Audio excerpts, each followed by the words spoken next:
yr uned hon, dyn ni'n mynd I gymharu. In this unit, we are going to compare things and people. Yn y fideo hwn, dyn ni'n mynd I ddysgu yn fwy na ac yn llai na.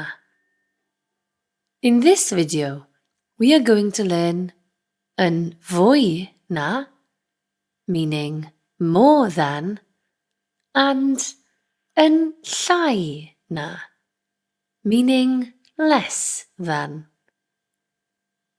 Iawn, ailadroddwch yr enghreifftiau ar fy ôl I. Repeat the following examples after me. Dwi'n fwy amyneddgar na fy ffrind.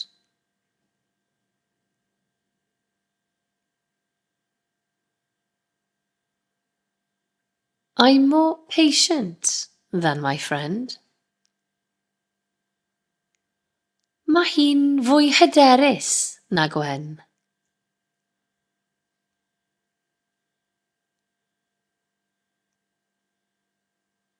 She is more confident than Gwen.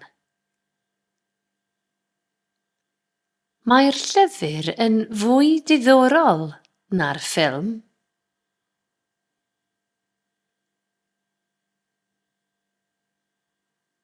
The book is more interesting than the film. As you can see, mwy mutates after yn. Mae'r llyfr yn fwy diddorol na'r ffilm. Ond, but, llai does not. Er enghraifft, dwi'n llai diog na fy chwaer.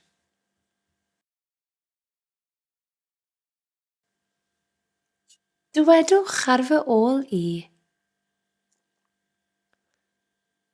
Dwi'n llai gofalus na fy chwaer.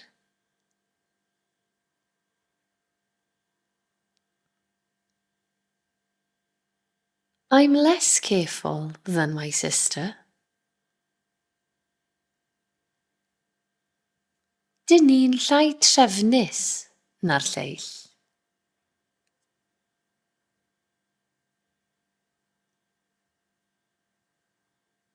We are less organised than the others. Mae'r ffilm yn llai diddorol na'r llyfr.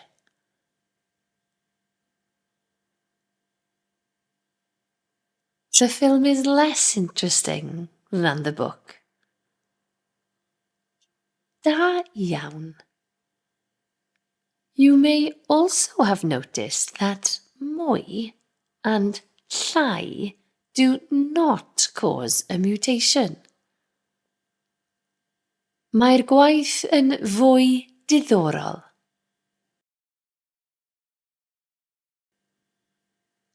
Mae hi'n llai gwyntog heddiw.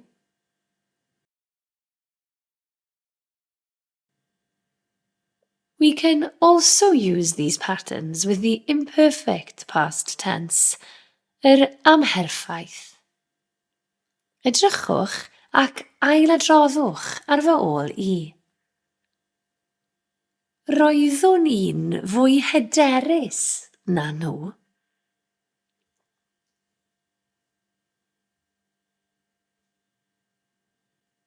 I was more confident than them. Roeddech chi'n llai swnllyd na ni.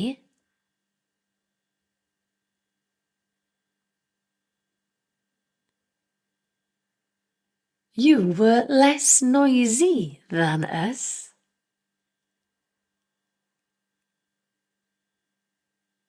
Roedden nhw'n fwy gweithgar na Galeri.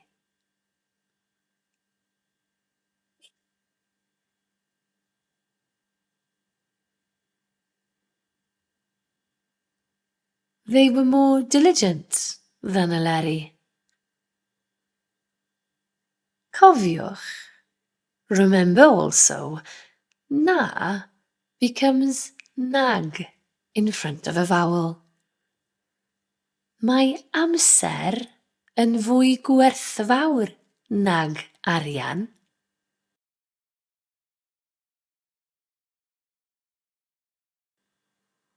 Roedden nhw'n llai gweithgar nag eleri.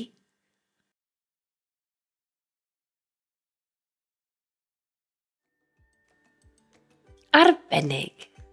Cofiwch, ydych chi'n gallu gwylio'r fideo yma eto I adolygu. Remember, you can watch this video again to revise.